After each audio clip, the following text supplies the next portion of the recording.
नमस्कार प्रिय दर्शक बंधुगण सम्बलभूमिर आज आलोचना को आपण मानकु अनेक अनेक स्वागत एवं आज आलोच्य विषय होउछि पश्चिम ओडिशा विकास परिषदर मुख्यालय केबे पश्चिम ओडिशा को फेरिबो। आपण माने जानिथिबे पश्चिम ओडिशा विकास परिषद एबे सरकारक हाथ में बंधा पड़ी आसुछि ताको से छाड़े ना गोटे लाभजनक संस्था पश्चिम ओडिशा विकास परिषद जेपरी तो से पश्चिम ओडिशा विकास परिषद कार्यालय को पश्चिम ओडिशा को न आनिबा पाई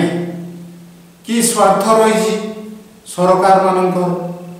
सेटा जमा जोड़ा पड़ू नाही। जेतेबेले कांग्रेस अमल एटा आरंभ होइदिला पश्चिम ओडिशा विकास परिषद मूलठू तो जदि आमर पश्चिम ओडिशा कोठी कोई देथिले भलो होइतांता सेतेबेले अध्यक्ष को रखिले नरसिंह मिश्र यार प्रथम अध्यक्ष एवं नरसिंह बाबू जड़े भारी ज्ञानी गुणी एवं आईन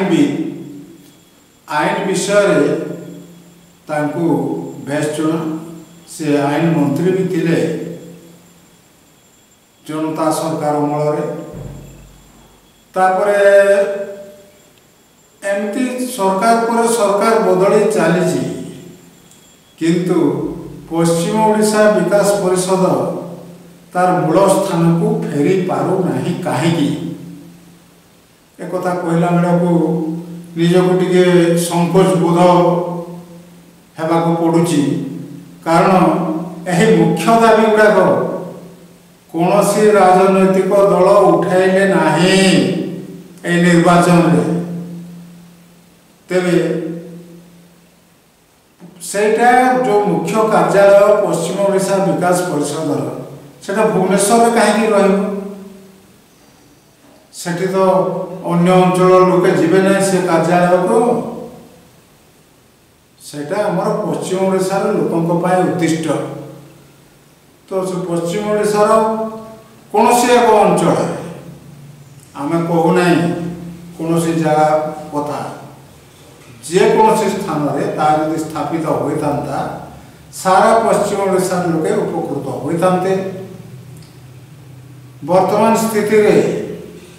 पश्चिम ओडिशा विकास परिषद कार्यालय भीतर को पश्चिम ओडिशा लोक पशि पारिबो नाही एभली कटकणा तो एटा हमर दुर्भाग्य निश्चय जे से संस्थाटी होची आमर किंतु आमे पशि पारिबो नाही घोर अन्याय कथा आमे कौन सरकार को एथिपाई दायदार करूना समस्त सरकार गठन हवा दिन ठारू जेते सरकार आसीचंती आ जाइचंती समस्ते एथिपाई घोर दायी एवं निर्वाचन प्रसंग न उठाइबा पाई पश्चिम ओडिशा विकास परिषद को समानकु कोन मना करा जायतिला कि किछि चाप पड़ीतिला कि आप निजे भावतु पश्चिम ओडिशा विकास परिषद सेठा तो पश्चिम ओडिशा लोकंकर काम अच्छी अन्य कहार काम ना भुवनेश्वर लोक कौन कर कटक लोक कौन कर कहार किसी काम ना तेबे एठू जो मैंने जाती अध्यक्ष बा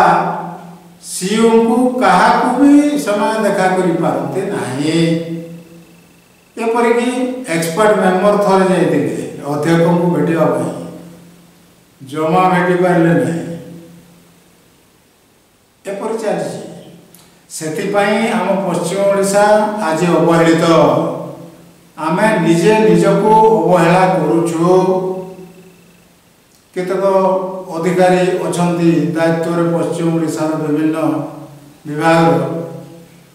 ସେମାନଙ୍କୁ ଗୌଣ କରି ଦିଆଯାଇଛି, ଗୌଣ କରି ଦିଆଯାଇଛି। ସେମାନଙ୍କ କଥା କେହି ଶୁଣିବାର ନାହିଁ। ତେବେ ସେମାନେ ଯଦି